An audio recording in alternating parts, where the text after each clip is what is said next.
Hai, perkenalkan saya perwakilan dari kelompok 7. Kali ini kami akan menampilkan sebuah film singkat yang menceritakan tentang seseorang bernama Liu Ziong, di mana selama hidupnya ia sempat dilanda kesulitan, seperti perlakuan tidak adil dari masyarakat sekitarnya. Contohnya tindakan diskriminasi. Namun hal tersebut malah justru membuat ia tetap berjuang dan membuktikan kepada dunia bahwa ia dapat menjadi lawyer yang berintegritas. Dan berikut kisahnya. Iya, dia Cium. Masa dia mau jadi ketua RT? Tahu kenapa nggak? Nggak tahu. Nggak mungkin lah kita pilih dia. Kan dia Cina. Iya sih. Memang. Wah Yung, Mau kemana lu, Yung?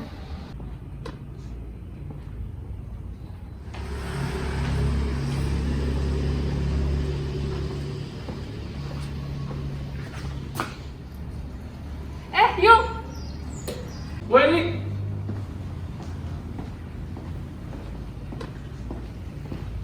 Kita pindah sana aja yuk. Ini kursinya terlalu pendek. yaudah yuk. Gue pengen jadi ketua RT sih. Hah, emang lu berani? Kita aja sering diejek woy di komplek ini. Berani lah. Kenapa enggak? Gua aja kayaknya pengen ganti nama. Ngapain lu ganti nama? Ya, supaya nggak ada diskriminasi lagi. Aduh Li, nggak usah lah. Emang lu mau ganti nama jadi apa? Kayaknya Putri Endah Suliaswati deh. Gila, nggak cocok banget. Lu emang nggak mau ganti? Enggak lah, ngapain? Kita harus pede weh. Ya gue masih mikir sih. Janganlah. Kenapa jangan? Lu pede banget. Tadi aja gue lihat lu diejek-ejek kan sama si Faizal sama Faizal.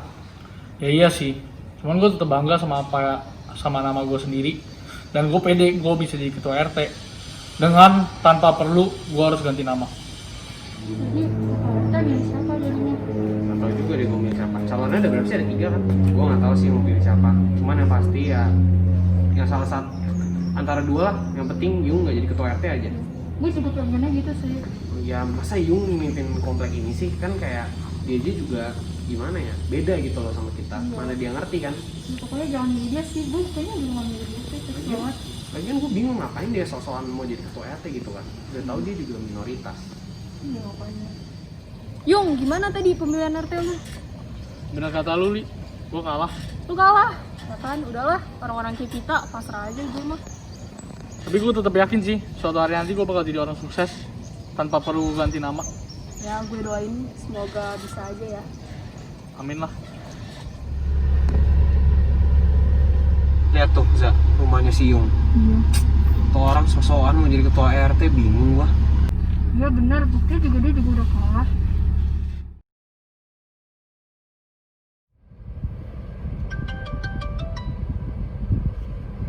Halo, dengan siapa ini? Halo? Ini Yung bukan? Iya Yung, ini Faizal dari komplek lama.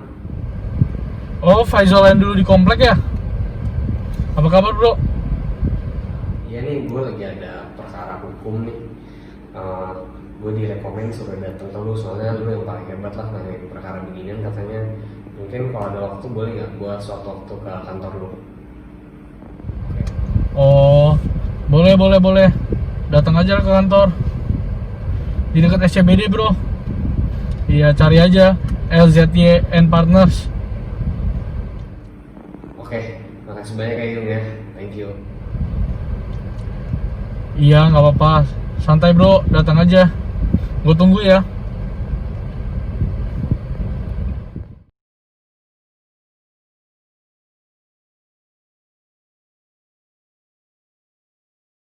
Yang menginspirasi dalam film tersebut yaitu Yap Tiam Hien yang lahir pada tanggal 25 Mei 1913.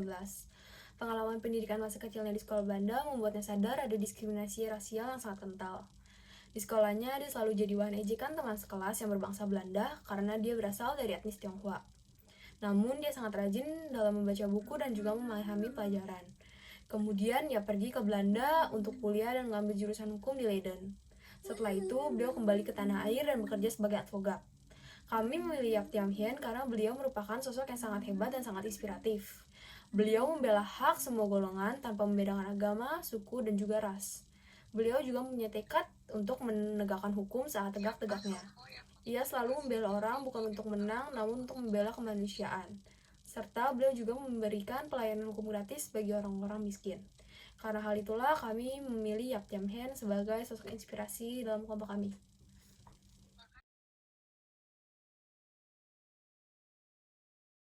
Beberapa moral yang dapat diambil dari cerita tersebut. Yang pertama, walaupun kita merupakan orang Tionghoa ataupun kita bukan merupakan orang Tionghoa, kita tetap harus saling menolong tanpa memandang bulu. Manusia dikenal sebagai makhluk sosial, yaitu makhluk yang tidak bisa hidup tanpa bantuan sesamanya. Kita bukanlah binatang yang bisa hidup dengan sendiri-sendiri.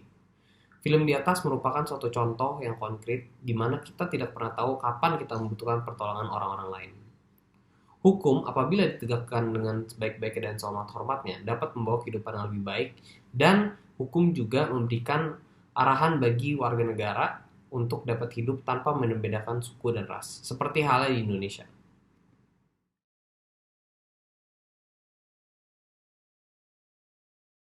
Jika beliau hidup di zaman sekarang, maka beliau akan tetap membela kebenaran, keadilan, dan juga kaum-kaum minoritas, khususnya ras Tionghoa, yaitu ras beliau sendiri.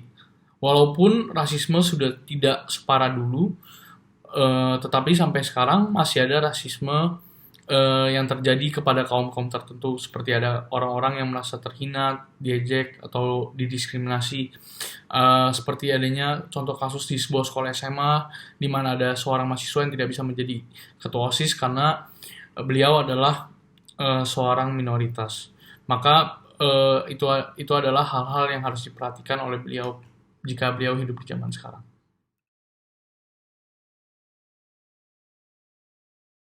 Dapat dilakukan di masa sekarang untuk meneladani semangat atau sifat beliau adalah: pertama, beliau mengajarkan kepada kita untuk bersikap toleransi terhadap sesama manusia. Contohnya, kita perlu menghargai pendapat teman ketika hendak mengungkapkan program kerja.